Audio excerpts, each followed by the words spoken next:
There are several factors that affect the rate of a chemical reaction.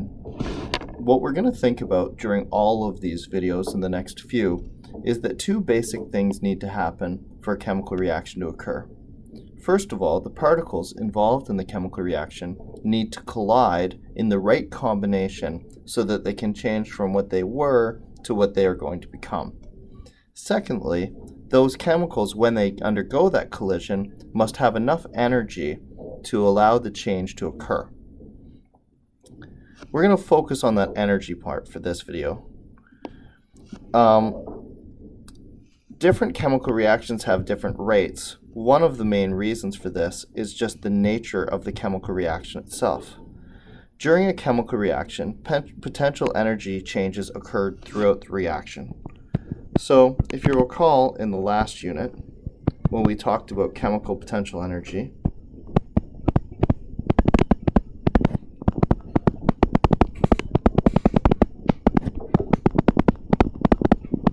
we talked about the net change from the beginning of the reaction to the end of the reaction, but we left a little hole in between where we had our reactants and where we had our products.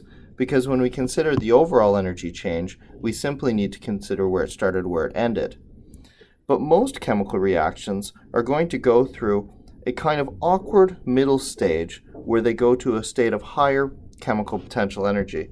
And we call that state the activated complex. So they don't simply go from becoming reactants to products dropping down here, but instead they go to this sort of awkward, unstable part called the activated complex.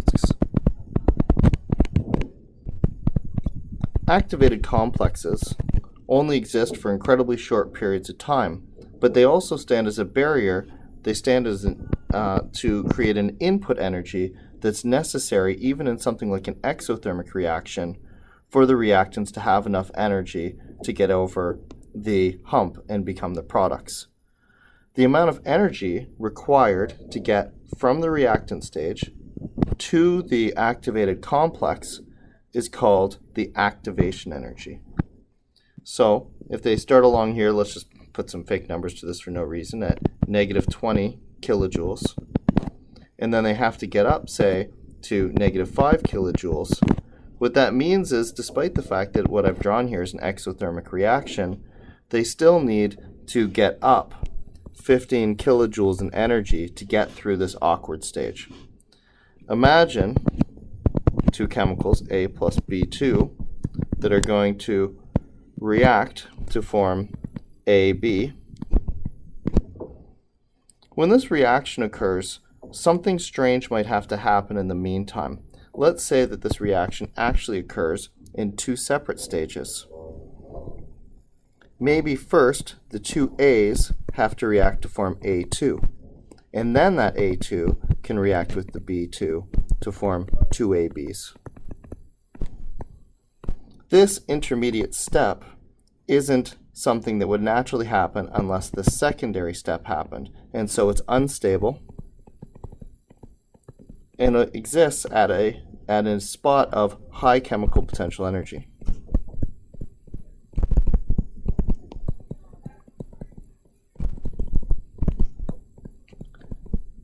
What that means is when these two A's collide, they'd have to have some extra energy provided from the environment to form this A2.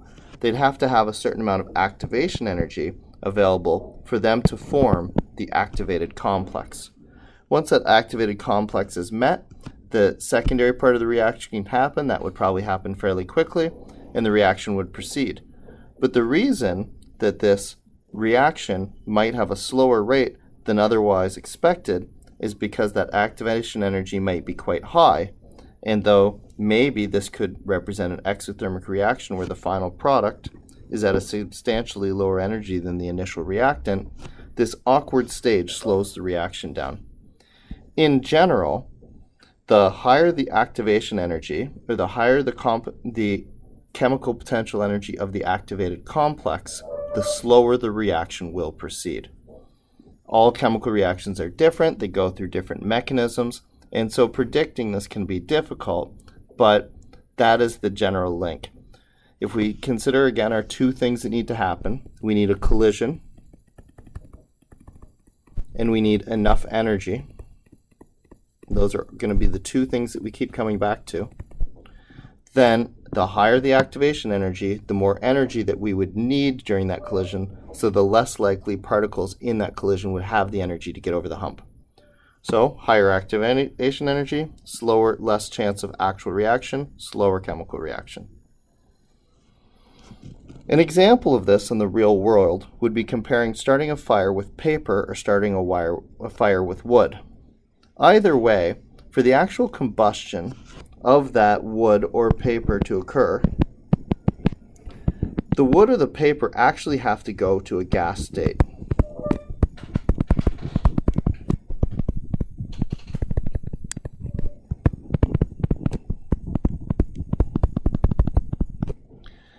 Getting the paper to go to the gas state is easier.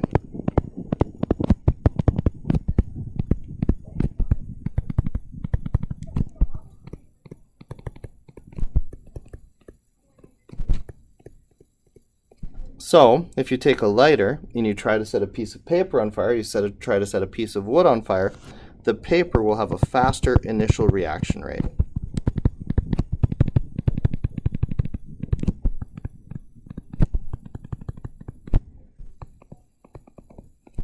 The lower activation energy associated with changing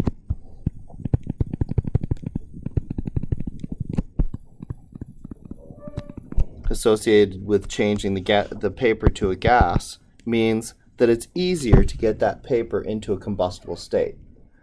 Now, we all know in a fire, eventually the wood will burn better even than paper. If we consider the overall reaction, we'd realize that when we burn wood, we release a lot more energy than we would release when we burn paper. So eventually, when the wood really gets burning, there'll be tons and tons of energy available to provide this activation energy. But initially, it's the high activation energy of changing wood to gas. The high activation energy.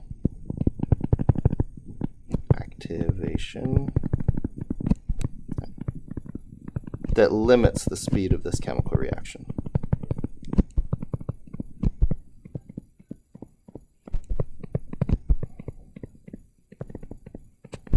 So in upcoming videos, we're going to be talking more and more about other different factors that affect either the ability to have a collision or the ability to have enough energy when you do have a collision, or the overall rate of reaction.